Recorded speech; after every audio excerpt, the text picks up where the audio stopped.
प्रभु की प्रेमेर अवतार श्री चैतन्य महाप्रभु की परमेश्वर भगवान श्री कृष्ण चंद्र की अपार करुणामयी श्रीमती राधा ठाकुरानी की समवेत गौर भक्तवृंद के आद्यकार हरि कथा की जय जय श्री निताई गौर प्रभु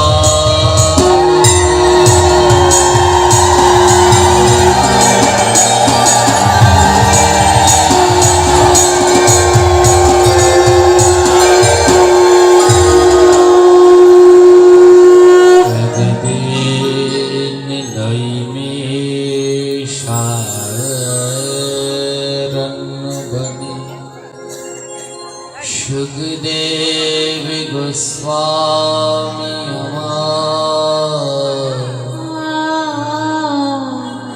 बसिया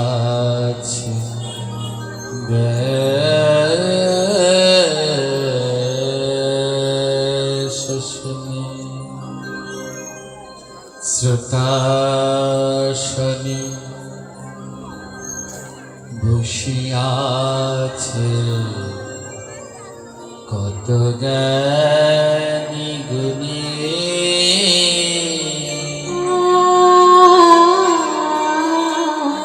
ষাট হাজারে বসে আছে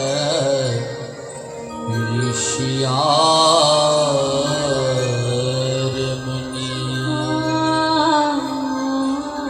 এক এক করি শ্লোক সুখদেব করিছে আলোচনা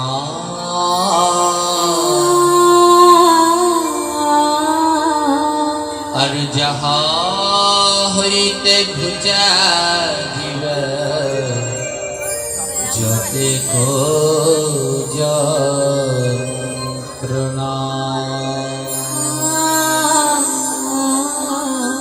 ভগবত কথা মৃত পরম মধু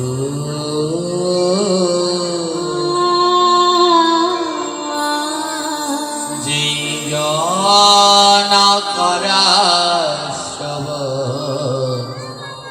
শিবর চতু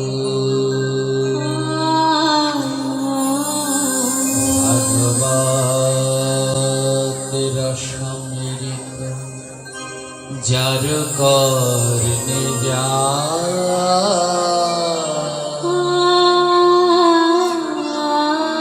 পুনরায় তার নাহি মনুষ্য জন্ম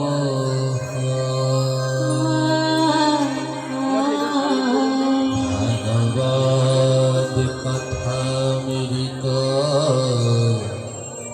যে করে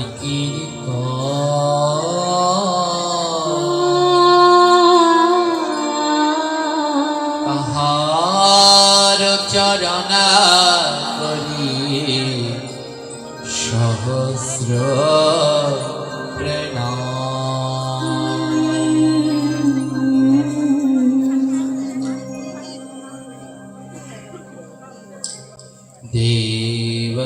দেবস্বান নিবেদয়ং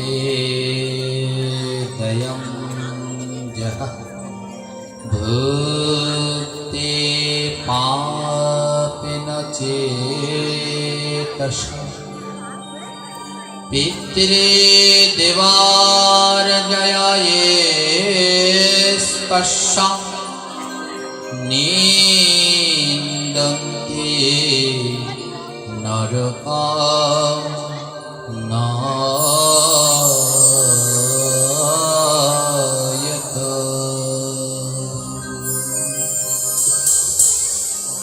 এই শ্লোকে ভগবান বললেন, যে ব্যক্তি ভগবানের নিবেদিত প্রসাদ গ্রহণ করে না, সে যদি দেব সম হয় তাহলেও তাকে নরক যন্ত্রণা ভোগ করতে হয়। খুব ধ্যান এবং মন দিয়ে শ্রবণ করবেন মা।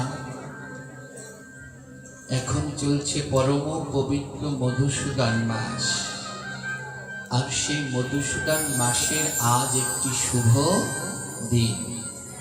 আজ পরম পবিত্র বৈশাখী পূর্ণিমা। এই বৈশাখী পূর্ণিমায় আমাদের 10 অবতারের এক অবতার বুদ্ধদেবের আবির্ভাব তিথি। আজ সেই পবিত্র দিনে আমরা ভগবানের অমৃতময় কথা শ্রবণ করতে বসেছি। এই শ্লোক বললেন, যে গোবিন্দের নিবেদিত প্রসাদ গ্রহণ করে না সে দেবতা সম হলেও বড় অজ্ঞান। এমন দুর্লভ মানব জন্ম পেয়ে যে ভগবানের নিবেদিত প্রসাদ গ্রহণ করে না সে দেবতা হলেও সে অজ্ঞান। অর্থাৎ গোবিন্দের প্রসাদ বড় মূল্যবান।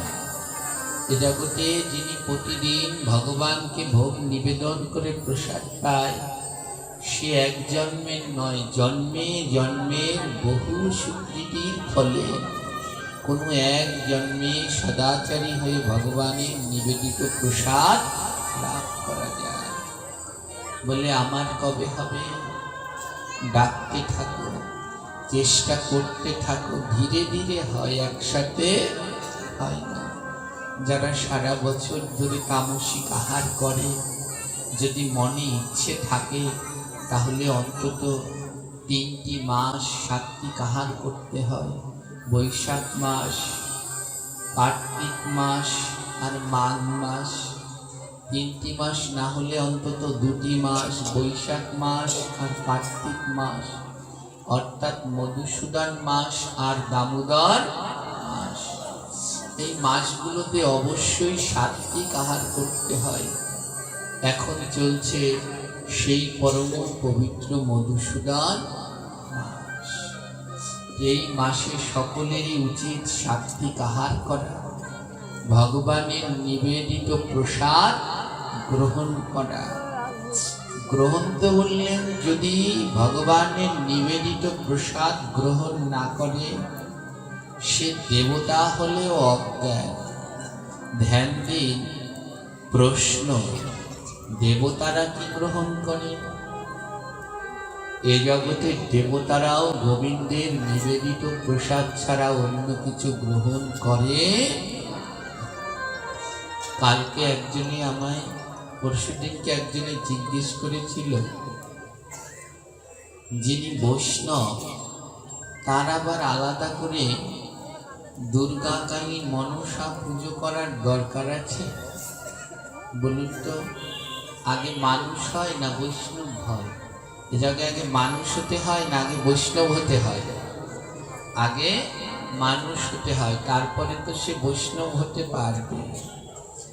আর আমাদের শ্রীল প্রভুপাদ 108 দিনকরি গোস্বামী মহারাজ তার একটা বাণীর ভিতরে বললেন, তোমার সব থেকে বড় দোষ কি জানো? অন্যের দোষ দেখাই তোমার সব থেকে বড় দোষ। এই মানব জীবনে আমাদের সব থেকে বড় দোষ হলো অন্যের দোষ দেখা। আর সব থেকে বড় গুণ কি? আত্মদোষ অনুসন্ধান করাই সব থেকে বড় গুণ।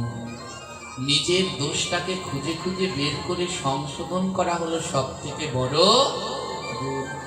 কোনো সময় দুর্গা, কালী, মনসা এদেরকে দেবদেবী ভাববেন না, এদেরকে আমার গোবিন্দের সেবক ভাবুন। এদেরকে বৈষ্ণব রূপে সেবা দিন, এদেরকে দেবদেবী রূপে নয়। এই মা দুর্গা, কালী, আপনারা জানেন কিনা, ভাগবত পাঠ শ্রবণ করবার জন্য যেদিনকে সুখদেব গোস্বামী ভাগবত পাঠ করেছিলেন 7 দিন ব্যাপী, মহারাজ পরীক্ষিত যে ভাগবত শ্রবণ করেছিলেন, সেইখানে ভাগবত শ্রবণ করার জন্য স্বর্গের দেবতারা এসেছিল। জানেন, স্বর্গের দেবতারা এসেছিলেন। এই ভাগবত এমন এক অমৃত, এই ভাগবত পাঠ স্বর্গে হয় না। অনেক বৃদ্ধ বৃদ্ধ মা বাবারা এসে আমার কাছে বলে, বাবা আমায় একটু আশীর্বাদ করেন যেন তাড়াতাড়ি মরতে পারি, এখন আর বাঁচতে ইচ্ছে করে না, তাড়াতাড়ি মরতে পারি। আমি বলি কি, মরলে কোনো লাভ নেই, যতদিন বেঁচে থাকবেন ততদিন লাভ, মরে গেলে আপনার কোনো লাভ নেই। কেন জানেন? মরলে পরে আপনি এই সাধু সঙ্গ পাবেন না। এই সাধু সঙ্গ এই ভূমণ্ডল ছাড়া আর অন্য কোথাও হয় না। মরলে পরে আপনি অনেক স্বর্গে গেলে অনেক সুখ পেতে পারেন, শান্তি পেতে পারেন, বৈকুণ্ঠে গেলে আপনি গোবিন্দকে পেতে পারবেন, কিন্তু সাধু সঙ্গ পাবেন হ্যাঁ, মরে লাভ নেই কোনো। মরলে পরে আপনি ভগবানের প্রসাদ পেতে পারবেন না। এই পৃথিবীতে যতদিন থাকবেন ততদিনই ভগবানের দুর্লভ প্রসাদ পাওয়া যায়। এখান ছাড়া গোবিন্দের প্রসাদ পাওয়া যায় না। যতদিন আপনি এই পৃথিবীতে থাকবেন ততদিনই ভক্তের চরণ ধুলা পাবেন। মরলে পরে এই চরণ ধুলা আর আপনি পাবেন না। কেন মরতে যাচ্ছেন? যতদিন আপনি বাঁচবেন ততদিন এই বদন থাকবে, আর এই বদনে নাম করতে পারবেন। মরলে পর তো আর আপনি নাম গাইতে পারবেন না। তাই কারো কাছে মৃত্যু কামনা নয়, সকলের কাছে এটা কামনা করুন, যতদিন থাকবো যেন সাধু সঙ্গ করতে পারি। যতদিন থাকবো, প্রভু কত পাপ করেছি, ওই বিছানায়ও যদি পড়ে থাকি সারাদিন বদনে যেন তোমার নাম গাইতে পারি।